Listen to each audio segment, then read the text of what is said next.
Hello friends, very good morning. Welcome to NCERT class 12 economics chapter 4 part 1. UPSC prepare అవుతున్న ప్రతి student ఖచ్చితంగా చదవాల్సిన పుస్తకాలు ఏంటి అంటే, ఎవరిని అడిగినా సరే గుడ్డిగా చెప్పేది ఎన్సీఆర్టీ బుక్స్ 6th క్లాస్ నుంచి 12th వరకు.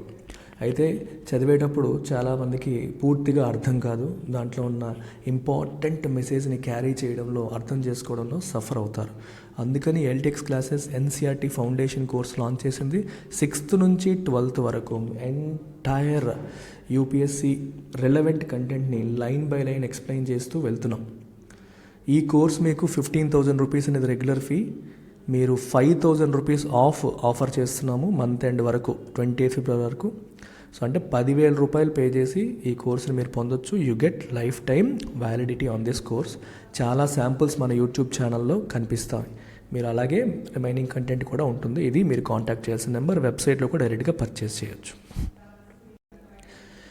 లేదు ఫుల్ ప్రోగ్రామ్కి వస్తాను అంటే, ఫుల్ ప్రోగ్రామ్లో NCERT foundation is already included. So మీరు 48,000 పే చేస్తే ఆ 10,000 ఎన్సీఆర్టీ ఫౌండేషన్ కూడా దీంట్లో ఇంక్లూడ్ అయిపోతుంది. వీటితో పాటు regular UPSC prelims, mains, everything is covered in this.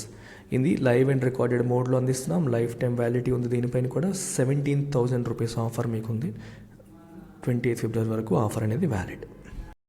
Offline పైన కూడా 17,000 రూపీస్ ఆఫ్ ఉంది. సో 75 మీకు 58,000కే లభిస్తుంది. మరి ఇవాళ మనం చూడబోతున్న పర్టికులర్ చాప్టర్ పేరేంటమ్మా? Determination of income and employment. Income, employment, determination అని చెప్పి రాశారు. సో ఈ పర్టికులర్ టాపిక్లో మనం ఇవాళ చూడబోతున్న టాపిక్ వచ్చేసి aggregate demand and its components.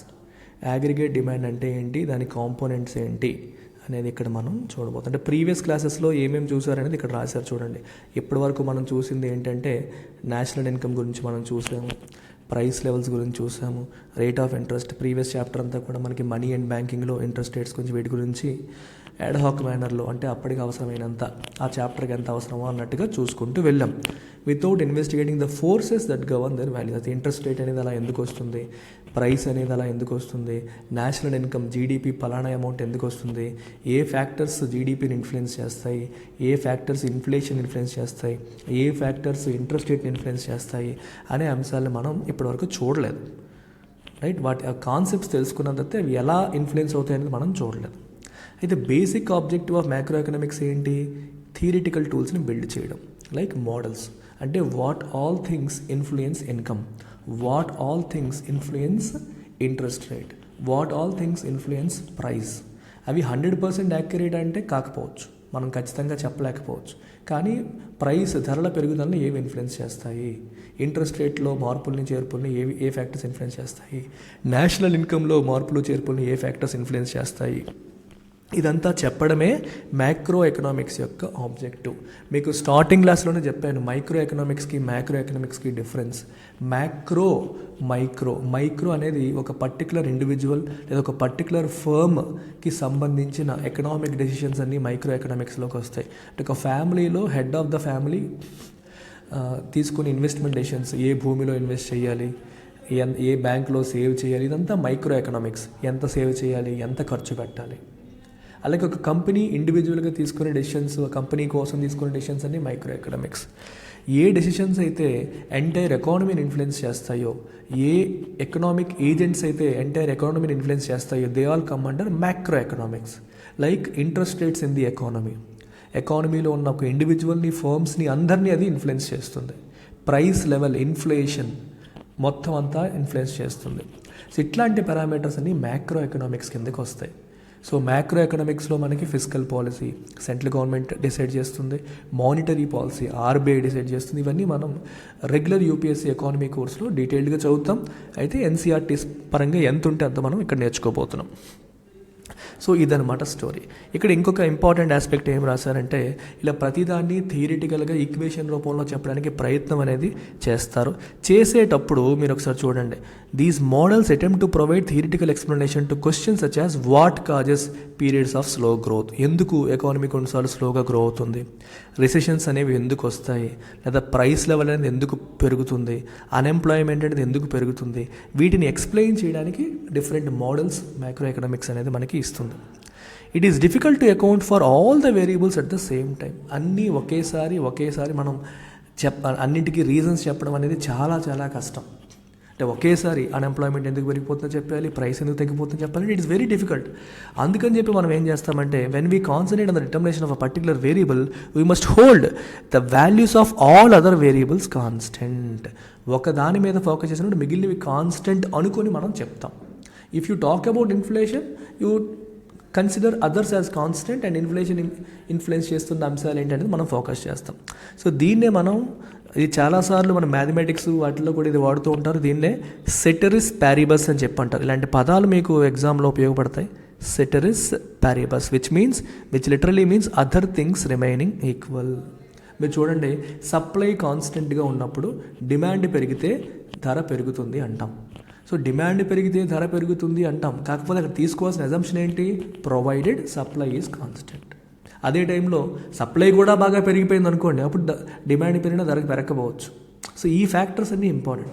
So when supply is constant, demand పెరిగితే ధర పెరుగుతుంది, ప్రైస్ పెరుగుతుంది. So other things remaining equal, other things remaining constant ఏంటి అనేది చెప్పేదే సెటరిస్ ప్యారిబస్ అని చెప్పి దీని అంటాం. ఓకేనా? మిగిలినంతా మీకు అంతగా అవసరం లేనిది. సో ఈ రకంగా ఈ పర్టికులర్ చాప్టర్లో మనం we are going to learn about determination of national income under the assumption of fixed price of final goods and constant rate of interest. Rate of interest constant అనుకుంటున్నాం, ఫైనల్ గుడ్స్ ప్రైస్ మారదు అనుకుంటున్నాము. Final goods price మారకపోతే, rate of interest కాన్స్టెంట్గా ఉంటే, అప్పుడు national ఇన్కమ్ని influence చేసే అంశాలు ఏంటి అనేది మనం ఇక్కడ నేర్చుకోబోతాం. So this is based on theory given by John Maynard Keynes. So ఆయన ఇచ్చిన థియరీని బేస్ చేసుకుని ఈ చాప్టర్ని బిల్డ్ చేయడం అనేది జరిగింది. సో మొట్టమొదటిసారి మనం చూడబోతోంది aggregate demand and its components. Aggregate డిమాండ్లో ఏ కాంపోనెంట్స్ ఉంటాయి. సో మనం national income accounting chapter already second chapter మనం చూసాం కదా. దాంట్లో we have learn certain terms. Consumption అనే పదాన్ని చూసాం, ఇన్వెస్ట్మెంట్ అనే పదాన్ని చూసాం, లేదా GDP which is total output of final goods and services in and economy అనే పదాన్ని, ఇలాంటి పదాన్ని చూసాం మనం. ఈ టర్మ్స్కి డ్యూయల్ కానిటేషన్స్ ఉంటాయి. అంటే రెండు రకాలుగా చూడొచ్చు. సో మిగిలిందంతా నేను ఇక్కడ చదవకుండా మీకు చెప్తాను ఇక్కడ ఏం చెప్తున్నారనేది.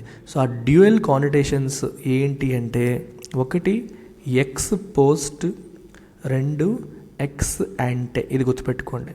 ఎక్స్ పోస్ట్ అంటే మీనింగ్ ఏంటి అంటే, మనకి ఇక్కడ చివర్లో నీట్గా ఇచ్చారు. ఎక్స్ పోస్ట్ అంటే ఏంటంటే depicts what has actually happened. Ex ante depicts what has been planned. మీకు ఒక ఎగ్జాంపుల్ చెప్తే, ఇప్పుడు మనం ఒక సంవత్సరంలో, ఈ సంవత్సరం మనం 10 లక్షల రూపాయలు కన్జంప్షన్ చేద్దాము, ఖర్చు పెడదాము అని చెప్పి ప్లాన్ చేసుకున్నాం. 2023 ప్రారంభంలో 10 లక్షల రూపాయలు కన్జ్యూమ్ చేద్దామని చెప్పి వీ హ్యావ్ ప్లాన్ చేసుకున్నాం. So this comes under X అంటే ఇంకా కన్జంప్షన్ జరగలా, మనం ఎంత పెడదామని చెప్పి అనుకున్నాం. అలా అనుకున్న దాన్ని మనం ముందు ప్లాన్ చేసుకున్న దాన్ని ఎక్స్ యాంటే అంటారు. సో 2023 అంతా జరిగిపోయింది. ఫైనల్గా మనం కన్జ్యూమ్ చేసింది 8 lakhs మాత్రమే. 8 lakhs కన్జంప్షన్ ఫైనల్గా లెట్స్ సే హ్యాపెండ్, జరిగింది. మనం ప్లాన్ చేసింది 10 లక్షలు, కానీ 8 lakhs అయ్యింది. So this 8 lakhs is ex post అంటే ఆఫ్టర్ ఇట్ హ్యాస్ హ్యాపెండ్, జరిగిన తర్వాత చేసే క్యాల్కులేషన్ ఎక్స్పోస్ట్ అంటాము. జరగక ముందు చేసుకున్న ప్లానింగ్ని ఎక్స్ యాంటే అని చెప్పి అంటారనమాట. అది ఇక్కడ మనకి కథ. అయితే చాప్టర్ 2లో మనం చదివినప్పుడు అకౌంటింగ్ సెన్స్లో మనం ఉపయోగించాం. అకౌంటింగ్ సెన్స్ అంటే అర్థం ఏంటి, ఆల్రెడీ జరిగిపోయిన తర్వాత కదా అకౌంట్స్లో మెయింటైన్ చేస్తాం. If you put something in your accounts, నీ ప్రాఫిట్ ఎంత అంటే ఎంత అనుకుంటున్నాను అంటామా, ఎంత వచ్చింది అంటామా, ఎంత వచ్చింది అని. ఈ సంవత్సరం గడిచిపోయింది, ఎంత ఖర్చు అయింది, ఎంత రెవెన్యూ అయింది, తీసేస్తే ఎంత ప్రాఫిట్ వచ్చింది, right. When you put what ever you put in accounts, you put it after it has already happened, జరిగిపోయిన తర్వాత మనం అకౌంట్స్లో రాస్తాం. సో ఎక్స్ పోస్ట్ మెజర్స్ మనం ఇప్పటివరకు చూసాం.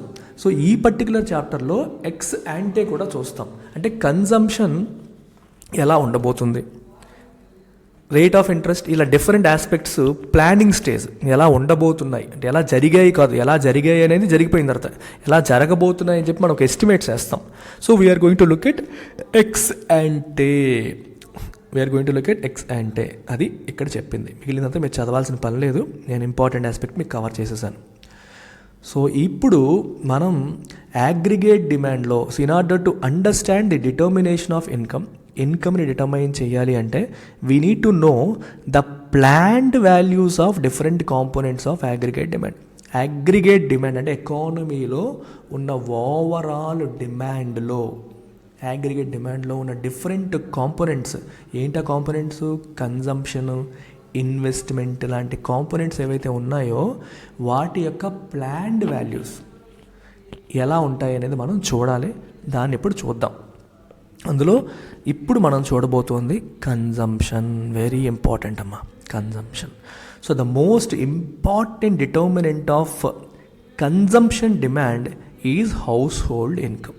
చూడండి, కన్జంప్షన్ని బట్టి మనం ఇన్కమ్ డిటర్మినేషన్ చేస్తాము, కానీ అసలు కన్జంప్షన్ ఎంత, ఇండియా యొక్క overall income, national income determine చేసేటప్పుడు ఒక ఇంపార్టెంట్ ఫ్యాక్టర్ ఏంటి? కన్జంప్షన్. ప్రజలందరూ ఎంత ఖర్చు పెడుతున్నారు. అయితే consumption is dependent on what? ఒక కుటుంబం ఎంత ఖర్చు పెడుతోంది అనేది దేని మీద డిపెండ్ అవుతుంది? హౌస్ హోల్డ్ ఇన్కమ్ మీద, అంటే ఆ కుటుంబానికి వచ్చే ఆదాయం మీద. Are you getting this? So కుటుంబానికి వచ్చే ఆదాయం మీద కుటుంబం పెట్టే ఖర్చు డిపెండ్ అవుతుంది. కుటుంబం పెట్టే ఖర్చు మీద కంట్రీ యొక్క ఇన్కమ్ ఆధారపడుతుంది. అంటే మీకు సింపుల్ థింగ్ అమ్మా, జీడిపి అంటే ఏంటి? Total amount of goods and services, the final value of total amount of goods and services produced in an economy. ఒక ఆర్థిక వ్యవస్థలో ఒక సంవత్సరంలో ప్రొడ్యూస్ అయిన టోటల్ గుడ్స్ అండ్ సర్వీసెస్ యొక్క సమ్మేళనమే మన ఏంటమ్మా, మన జీడిపి లేదా గ్రాస్ డొమెస్టిక్ ప్రొడక్ట్ అని చెప్పి మనం అంటాం. అయితే మీరు గమనించాల్సింది ఏంటి, మరి ఇంత ప్రొడ్యూస్ అయ్యాయి అంటే ఎవరో ఒకరు కన్జ్యూమ్ చేయాలి కదా. మరి కన్జంప్షన్ వేస్ట్ చేసుకునే కదా ప్రొడ్యూస్ చేస్తారు. ఇప్పుడు జనాలు ఎవరు కన్జ్యూమ్ చేయట్లేదు, కొనట్లేదు అంటే why would someone produce? No one will produce. ఎవరు ప్రొడ్యూస్ చేయరు. సో కన్జంప్షన్ మీద ప్రొడక్షన్ ఆధారపడిపోతుంది. సో కన్జంప్షన్ ప్రొడక్షన్ల మీదే ఓవరాల్గా నేషనల్ ఇన్కమ్ ఆధారపడింది. So consumption and income are related. National ఇన్కమ్కి కన్జంప్షన్కి లింక్ ఉంది. కన్జంప్షన్ దేని మీద ఆధారపడింది? ఇన్కమ్ మీద. ఎవరి ఇన్కమ్? ఇండివిజువల్ ఇన్కమ్ పైన. అది ఇక్కడ రాస్తున్నారు. సో ఈ consumption function describes the relation between consumption and income. So consumption function ఏం చెప్తుంది మనకి? Relation between consumption and income. కన్జంప్షన్కి ఇన్కమ్కి మధ్యలో ఉన్న రిలేషన్ని అది ఇండికేట్ చేస్తుంది. The simplest consumption function assumes that consumption changes at a constant rate as income changes. So సింపుల్గా మనం ఒక ఫంక్షన్ వేస్తే ఏమనుకోవచ్చు అంటే ఇన్కమ్ చేంజ్ అయ్యే కొద్దీ కన్జంప్షన్ చేంజ్ అవుతుంది. మన కామన్ సెన్స్ ఏం చెప్తుంది? ఇప్పుడు నీకు ఆదాయం ఇప్పటి వరకు 10,000 రూపాయలు వచ్చేది అనుకోండి, ఇప్పుడు 15,000 అయింది. నువ్వేం చేస్తావు? ఇప్పటి వరకు నువ్వు కొనాలనుకుని కొననవి రైట్ ఏవైతే ఉంటాయో వాటిని కొంటావు, అంతే కదా. ఇప్పటి వరకు ఏవైతే కొనాలనుకొని కొనలేదో వాటిని ఇప్పుడు కొనడం మొదలు పెడతావు. సో ఇన్కమ్ పెరిగితే కన్జంప్షన్ పెరుగుతుంది అనేది కామన్గా మనకు తెలిసిన కామన్ సెన్స్. అయితే ఒక విషయాన్ని గమనించాలి. ఒకవేళ ఇన్కమ్ పెరగలేదు లేదా ఇన్కమ్ 0 ఉంది, ఈ నెల నీకు అసలు సంపాదనే రాలేదు, సంపాదనే లేకపోతే ఖర్చు పెట్టడం మానేస్తావా? మీరు అడగొచ్చు, సార్ సంపాదన లేకపోతే ఖర్చు ఎలా సార్ పెడతారు అంటే, సంపాదన లేదు ఈ నెల, భోజనం చేయడం మానేసావా? మానం. ఎందుకు? ఇంతకుముందు సంపాదనలో కొంత సేవింగ్స్ ఉండొచ్చు, లేదా అప్పు తెచ్చుకోనైనా మనం తింటాం. ఎందుకంటే కడుపుకి అన్నం తినకపోతే మనం బతకలేం, చనిపోతాం. సో కాబట్టి కొంత ఎక్స్పెండిచర్ అనేది, కొంత కన్జంప్షన్ అనేది నీ ఇన్కమ్తో సంబంధం లేకుండా, అంటే మన ఉప్పులు పప్పులు అన్నం కూర ఇవేవైతే ఉంటాయో బేసిక్ నెసెసిటీస్ కోసం మనం పెట్టే ఖర్చులు అనేవి నీ ఇన్కమ్తో సంబంధం లేకుండా జరిగిపోతూ ఉంటాయి. అలాంటి కన్జంప్షన్ మనం ఏమంటాం? We call it autonomous consumption అంటాం.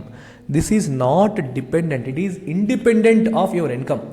నీ ఇన్కమ్ మీద డిపెండెంట్ కాదు. నీ ఇన్కమ్ ఎక్కువ ఉన్నా తక్కువ ఉన్నా ఈ ఖర్చు అనేది జరుగుతూనే ఉంటుంది. ఓకేనా, ఇది మీరు గుర్తుపెట్టుకోవాలి. So the consumption which is independent of your income is called autonomous consumption. అందుకే మనం ఫార్ములా ఎలా రాయొచ్చు, C equal to C bar plus CY అని రాయొచ్చు. ఇందులో this C is your consumption, C bar is autonomous consumption which is independent of income, then CY, ఇక్కడ Y indicates income, C is a coefficient. So ఈ CY అనేది Y మీద depend అవుతుంది. Y పెరిగితే CY పెరుగుతుంది, వై తగ్గితే CY తగ్గిపోతుంది, అంతే కదా. ఇది ఈక్వేషన్. ఇదేమో ఇన్కమ్తో సంబంధం లేని పాయింట్, ఇది ఇన్కమ్తో సంబంధం. అంటే కన్జంప్షన్లో రెండు కాంపోనెంట్స్ ఉన్నాయి. ఒక కాంపోనెంట్ ఇన్కమ్తో సంబంధం లేకుండా ఉండేది, ఇంకోటి ఇన్కమ్తో సంబంధం ఉన్నది. సో ఈ ఈక్వేషన్ని మనం ఏమంటాం, కన్జంప్షన్ ఫంక్షన్ అంటాం. Very very important, we call this consumption function. So C అనేది consumption expenditure. It consist of two components, ఒకటి అటానమస్ కన్జంప్షన్, రెండోది ఇండ్యూస్డ్ కన్జంప్షన్. అంటే ఇది ఎలా వస్తుంది, ఇది మనకి వైలో వచ్చే మార్పుల ద్వారా ఇండ్యూస్ అయిన కన్జంప్షన్, ఇది డిపెండెంట్ అనమాట. Autonomous consumption is denoted by C bar. It shows consumption which is independent of income. Already చెప్పాను. సో ఇన్కమ్ జీరో అయినా సరే జరిగే కన్జంప్షన్ అనమాట. సో ఇండ్యూస్డ్ కన్జంప్షన్ సివై అనేది it shows dependence of consumption on income. So income ₹1 పెరిగితే induced consumption rises by MPC లేదా C, the marginal propensity to consume. గమనించారా, income అనేది ₹1 పెరిగితే కన్జంప్షన్ ఎంత పెరుగుతుంది అని ఇండికేట్ చేసే ఫంక్షన్ ఏది, ఈ స్మాల్ సి లేదా ఎంపీసీ అంటాం, marginal propensity to consume. So MPC లేదా small C is nothing but delta C by delta Y. Delta indicates change, delta indicates change. For example, నీ ఇన్కమ్ ₹15,000కి పెరిగింది, ఇంతకుముందు ₹10,000 ఉండేది అనుకోండి. సో ఇన్కంలో చేంజ్ ఎంత, 5,000. ఇన్కంలో చేంజ్ 5,000 వచ్చినప్పుడు నీ కన్జంప్షన్ కూడా ఒకప్పుడు 5,000 ఉండే కన్జంప్షన్ ఇప్పుడు 10,000 అయ్యింది అనుకోండి. అంటే నీకు ₹5,000 ఇన్కమ్ పెరిగితే ఇక్కడ ₹5,000 చేంజ్ కనిపిస్తుంది. కన్జంప్షన్లో కూడా ₹5,000 చేంజ్ వచ్చింది అనుకోండి. Then delta C by delta Y is equal to 1, లేదా marginal propensity to consume is equal to 1, C is equal to 1. What is the implication of this అంటే, నువ్వు ఎంత ఇన్కమ్ పెరిగిందో అంత మనీ కూడా నువ్వు ఖర్చు పెట్టేశావు అని అర్థం. మీరు కామన్ సెన్స్తో ఆలోచిస్తే, నీ పెరిగిన ఇన్కమ్కి మించి మనం ఖర్చు పెట్టగలమా, పెట్టలేం. ఎక్కడి నుంచి తెస్తావా, డబ్బు తేలేవు కదా. పెరిగిన ఇన్కమ్కి మించి నువ్వు ఖర్చు పెట్టలేవు. సో కాబట్టి సి యొక్క మ్యాక్సిమం వాల్యూ ఆఫ్ సి లేదా ఎంపీసీ ఈజ్ ఈక్వల్ టు 1. ఎందుకంటే మనకి ₹5,000 ఇన్కమ్ పెరిగితే మ్యాక్సిమం నీ కన్జంప్షన్ కూడా 5,000 పెరుగుతుంది, అంతకంటే పెరగలేదు. లేదా కన్జంప్షన్ 4,000 పెరగచ్చు, 3,000 పెరగచ్చు, 2,000 పెరగచ్చు. That is possible. మీరు 4,000 వేసారనుకోండి 4/5 అంటే 0.8 అవుతుంది. 3,000 వేసారనుకోండి ఎంత అవుతుంది, 3/5 0.6 అవుతుంది. 2,000 వేసారనుకోండి 2/5 0.4 అవుతుంది. ఏదైనా సరే 1 కంటే తక్కువే. So maximum value of MPC ఎంత అయింది, 1 అయింది. అయితే మీరు అడగొచ్చు, సార్ ఇన్కమ్ పెరిగినా సరే నేను మొత్తం డబ్బులన్నీ దాచేసుకొని అసలు ఖర్చే పెట్టకపోవచ్చు కదా. ఎస్, ఆ పాసిబిలిటీ కూడా ఉంది. నీ ఇన్కమ్ 10,000 నుంచి 15,000కి పెరిగింది. సో ₹5,000 డిఫరెన్స్ వచ్చింది. కానీ నీ కన్జంప్షన్ ఇంతకుముందు 5,000 ఉంది, ఇప్పుడు 5,000 ఉంది అనుకోండి. అప్పుడు ఇది ఏమవుతుంది మనకి, 0. So 0/5,000 which is again 0. అంటే ఎంపీసీ యొక్క మినిమం వాల్యూ ఎంత అయిందమ్మా, మినిమం వాల్యూ ఆఫ్ ఎంపీసీ 0 అయింది. మ్యాక్సిమం వాల్యూ 1 అయితే మినిమం వాల్యూ 0 అయింది. So MPC lies between 0 and 1 అని మనం చెప్పొచ్చా లేదా. It lies between 0 and 1. 0కి 1కి మధ్యలో మార్జినల్ ప్రొపెన్సిటీ టు కన్జ్యూమ్ అనేది ఉంటుంది. మ్యాక్సిమం వాల్యూ 1, మినిమం వాల్యూ 0 అని మనం చెప్పవచ్చు. Okay, that is what is explained here also. నేను మీకు ఆల్రెడీ ఇదంతా ఎక్స్ప్లెయిన్ చేసేసాను. ఓకే, సో ఇక్కడ చూడండి, 0 less than MPC less than 1. Imagine a country, Imagina, which has consumption function described by C equal to 100 plus 0.8y. దీని అర్థం ఏంటి చెప్పండి. This 100 is autonomous consumption which happens irrespective of income. నీకు income ఉన్నా లేకపోయినా పెరిగినా తగ్గినా జీరో అయిపోయినా సరే ఈ 100 రూపాయల ఖర్చు ఖచ్చితంగా జరుగుతుంది. చూడండి, even if you put y equal to 0, 0.8 into 0 ఈ 2.0 అవుతుంది, కానీ 100 అలాగే ఉంటుంది. ఇది autonomous consumption expenditure. This 0.8y is your induced consumption expenditure. This 0.8 is your marginal propensity to consume, which means ఇన్కంలో మనకి 1000 రూపాయలు చేంజ్ వస్తే కన్జంప్షన్లో 0.8 into 1000 800 రూపీస్ చేంజ్ వస్తుంది. అంటే 1000 రూపాయలు నీకు ఆదాయం పెరిగితే 800 రూపాయలు నువ్వు ఖర్చు పెడతావు. 100 రూపాయలు ఆదాయం పెరిగితే 100 రూపాయలు ఖర్చు పెడతావు. 100 రూపాయల ఆదాయం తగ్గితే 80 రూపాయలు ఖర్చు తగ్గిస్తావు. ఇది కథ. ఈ రకంగా మనం ఈ ఫంక్షన్ని మనం అర్థం చేసుకోవచ్చు. Now let's look at the dimension of another dimension which is savings. ఇదంతా మీకు ఎక్స్ప్లెయిన్ చేసేసానమ్మా. సేవింగ్స్ ఏంటి? ఇన్కంలోంచి కన్జంప్షన్ తీసేస్తే వచ్చేదాన్ని సేవింగ్స్ అంటాం. So savings S is nothing but income Y minus consumption. So ఇప్పుడు మార్జినల్ ప్రొపెన్సిటీ టు కన్జ్యూమ్ ఎలా define చేసామో అలాగే మార్జినల్ ప్రొపెన్సిటీ టు సేవ్ అనే దాన్ని కూడా మనం డిఫైన్ చేయొచ్చు, which is nothing but MPS. దీన్ని ఎంపీఎస్ అంటాము. MPS is nothing but delta S, అంటే సేవింగ్స్లో వచ్చే మార్పు వెన్ ఇన్కమ్ చేంజెస్. ఇన్కంలో మార్పు వచ్చినప్పుడు సేవింగ్స్లో వచ్చే మార్పుని, ఆ రెండింటి రేషియోని మనం మార్జినల్ ప్రొపెన్సిటీ టు సేవ్ అని అంటాం, స్మాల్ ఎస్ లేదా ఎంపీఎస్ అని చెప్పవచ్చు. కాకపోతే ఇందులో మీరు ఎస్ అంటే మనకి ఆల్రెడీ తెలుసు, వై మైనస్ సి అని ఇప్పుడే చూసాం. అది సబ్స్టిట్యూట్ చేశారనుకోండి, it will be like this. This will be delta Y minus delta C by delta Y, which is equal to delta Y by delta Y minus delta C by delta Y. Delta Y by delta Y అంటే 1 minus delta C by delta Y ఏంటమ్మా? MPC లేదా C. So MPS లేదా S is equal to 1 minus MPC లేదా C. ఇది ఎంపీఎస్కి ఎంపీసికి మధ్యలో ఉన్న relation. అంటే మీకు ఎంపీసి అనేది మార్జినల్ ప్రొపెన్సిటీ టు కన్జ్యూమ్ అనేది 0.8 అయితే మార్జినల్ ప్రొపెన్సిటీ టు సేవ్ ఎంత అవుతుంది మనకి? 0.2. 1 మైనస్ 0.8 విచ్ విల్ బి 0.2 అవుతుంది. దీని అర్థం ఏంటి? 100 రూపాయలు ఇన్కమ్ పెరిగితే consumption will go up by 80 rupees and savings will go up by 20 rupees. అంటే ఈ 100 రూపాయలు నీకు ఎక్స్ట్రా ఇన్కమ్ వస్తే ఈ 100లో 80 రూపాయలు నువ్వు కన్జ్యూమ్ చేసేసావు, 20 రూపాయలు సేవ్ చేసేసావు అని అర్థం. అగైన్ కామన్ సెన్స్, అంతేనా? అంతకుమించి ఏమీ లేదు. ఎకానమీ అంటేనే easy subject. So 1 minus C అనమాట. సో ఆ డెఫినేషన్స్ మరొకసారి ఇక్కడ ఇచ్చారు చూడండి, సమ్ డెఫినేషన్స్ అని చెప్పి. మార్జినల్ ప్రొపెన్సిటీ టు కన్జ్యూమ్ ఏంటి? Is the change in consumption per unit change in income. ఇన్కంలో చేంజ్కి కన్జంప్షన్లో వచ్చిన చేంజ్. సేవ్ ఏంటి? Change in savings per unit change in income, which is 1 minus C లేదా S plus C is equal to 1. MPC plus MPS కలిపితే మీకు 1 వచ్చేస్తుంది. అలాగే ఇంకో 2 definitions. Average propensity to consume is consumption per unit of income. అంటే C by Y వేసేస్తే average consumption, delta C by delta Y వేస్తే MPC, ఇది APC, ఇది ఏపీసీ, ఇది ఎంపీసీ.